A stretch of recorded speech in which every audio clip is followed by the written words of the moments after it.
Hello there. In today's video, I like to share with you some WH word and their Bangla meaning.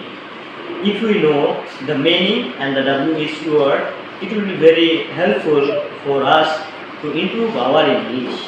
Okay, let's get into the main topic. Why মানে কেন? Why মানে কেন? How মানে কিভাবে? When মানে কখন? Where মানে কোথায়? Whom মানে কাকে? Whom মানে কাকে? Whose মানে কার? Which মানে কোন?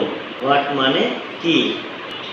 So these are the WH word. You can use the word and you can make lots of sentences with them.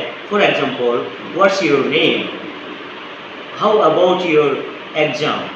And how is your health condition? Like this way, you can use the WH word and you can make lots of sentences and it will be very helpful for your speaking journey.